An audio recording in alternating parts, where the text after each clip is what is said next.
Last month, U.S. President Donald Trump fired his national security advisor, Herbert McMaster, and replaced him with a hawkish figure, John Bolton. I think the notion of Mattis and Bolton fighting is kind of a slick way of saying that there are divisions within the ruling class, and it puts a personal face. The shakeup has been viewed as yet another turn to the far-right discourse within the Trump administration. Bolton is a hawkish figure and is known for his hostile stance toward Iran, Russia, Syria, and North Korea. He believes in America's military might and favors military power over diplomacy. That's why he's come to be known as one of the main architects of the invasion of Iraq back in 2003. Mattis is a four-star Army general and has spent years of his life in battlefields, including Afghanistan and Iraq. In other words, he knows what war means in real terms. Again, I think it's oversimplifying to put it in the terms of conflicting personalities, you know, and American media in particular loves that because they don't have to talk about policy or about class politics or interest. They just talk about personalities.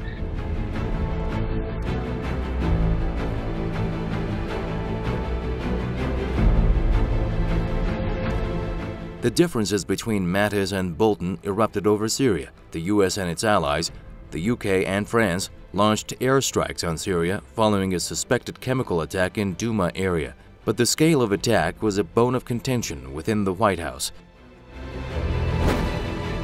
But there are two competing ideas, and you can see that in Syria. Bolton is said to have favored a full-fledged strike on Syria, but Mattis supported a more cautious approach. And there is a long-standing reticence on the part of the military, believe it or not, with as opposed to the civilian oversight, the CIA and the real warmongers, the architects of war versus the fighters of.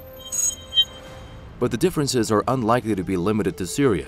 Trump has time and again threatened to quit the Iran nuclear deal. Bolton is likely to push the administration toward a more hawkish stance against Iran. But will the Pentagon under Mattis follow suit? Of war.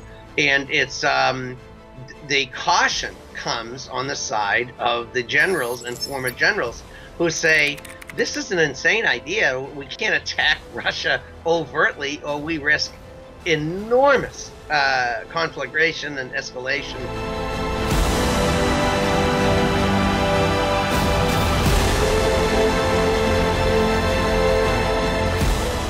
The administration of U.S. President Donald Trump is under pressure. Former FBI Chief James Comey has publicly criticized the president, describing him morally unfit for the office. The sad thing for the desperate kind of architects of American imperialism is that it doesn't matter much either way. That's what showed in the Syria strike. Either they save face by doing this limited thing that the Syrians are well equipped to repel, at least, you know, in the short term, or they risk an enormous confrontation that they can't win in the long term. So hardly a week goes by without reports of Trump firing someone in his team.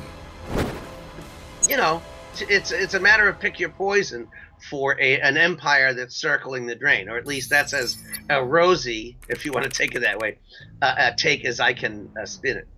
And the differences between Bolton and Mattis could spell more disaster and uncertainty for the Trump administration and U.S. allies.